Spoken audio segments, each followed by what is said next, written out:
سب سے پہلے اگر آپ چاہتے ہیں کہ آپ بھی نیک بنے، اگر آپ چاہتے ہیں آپ کے بچے نیک بنے، آپ چاہتے ہیں آپ کے گھروں میں دین آئے، آپ چاہتے ہیں آپ کا آس پاس کا ماحول اچھا ہو، اپنے گھروں میں دین کو لانے کی محنت اور کوشش کریں۔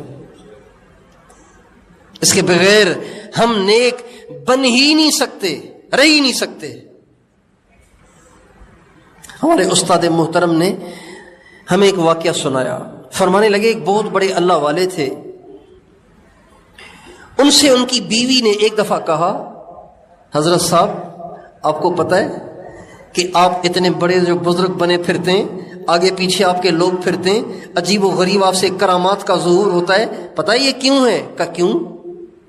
اس کے ذہن میں تو یہی تھا کہ آدھی رات کو کھڑا ہو کے عبادت کرتا ہوں، اتنے ہزار اللہ کا نام لیتا ہوں، اتنی تسبیحاں پڑھتا ہوں، اپنے آپ کو گناہوں سے بچاتا ہوں، ظاہری بات ہے میری انہی محنتوں کا صلہ ہے مجھے۔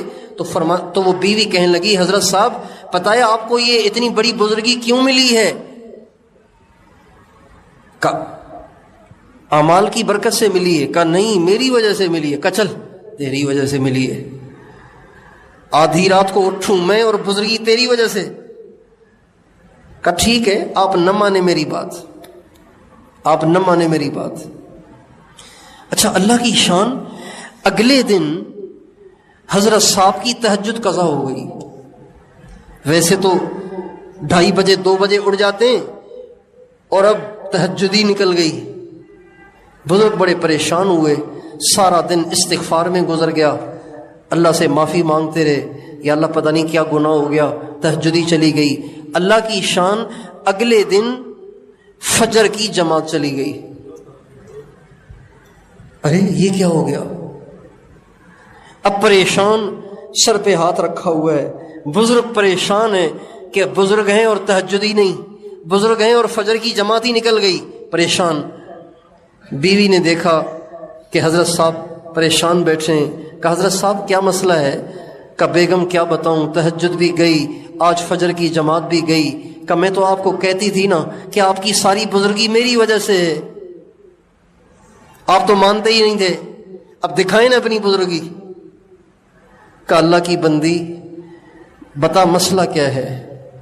کہا حضرت صاحب بات یہ ہے کہ میں اپنے گھر میں کوئی کام سنت کے خلاف نہیں کرتی، اپنے گھر میں کوئی کام سنت کے خلاف نہیں کرتی۔ جو کھانا پکاتی ہوں اللہ کے ذکر کے ساتھ اور وضو کے ساتھ،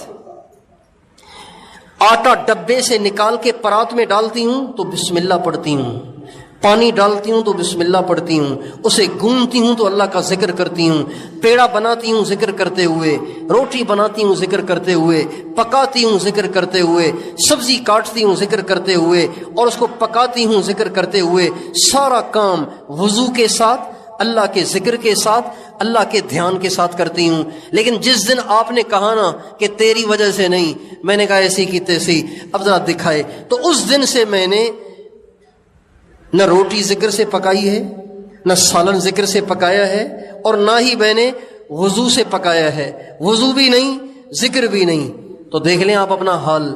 تو وہ بزرگ کہنے لگے بے شک میں مان گیا کہ میری ساری بزرگی آپ کی وجہ سے، مہربانی کر کے جیسے آپ پہلے کر رہی تھیں اب بھی ایسے ہی کریں۔ جب تک ہمارے گھر کا ماحول ٹھیک نہیں ہوگا، ہم نیک بن ہی نہیں سکتے۔ مہنگائی کا زمانہ ہے، گھروں میں اتنے کمرے بھی نہیں ہیں کہ ہر ایک اپنے الگ کمرے میں جا کے بیٹھ جائے، دوسرے کمرے میں اگر ڈرامہ چل بھی رہا ہے تو حرج نہیں ہے۔ ایک گھر ہے، آپ اس میں رہتے ہیں، سارے بے دین ہیں، ایک آپ دیندار ہیں، آپ اپنا دین کیسے بچائیں گے اگر آپ کے گھر میں دین کا ماحول نہیں ہے تو؟ اس لیے گھر کے ماحول کا درست ہونا یہ سب سے زیادہ ضروری ہے۔ اور دیکھیں مدرسوں میں پڑھانا فرض عین نہیں ہے، فرض کفایہ ہے۔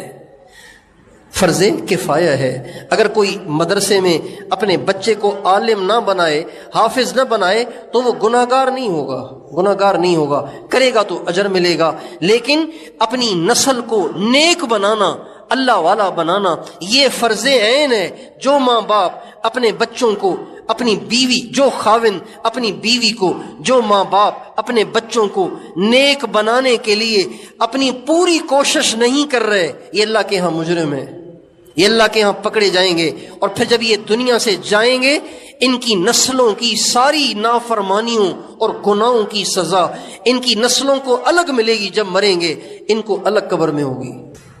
اس لیے جیسے آج ماں باپ کو اس چیز کی فکر لگی ہوئی ہے کہ ہمارے بچے کسی اچھے اسکول میں پڑھیں اور کسی بڑی ڈگری کو پائیں اور اچھی نوکری کریں اور بڑا گھر بنائیں، اس سے زیادہ ان کو اس بات کی فکر کی ضرورت ہے کہ ہماری اولاد نیک ہو جائے، ہمارے گھر کا ماحول اچھا ہو جائے۔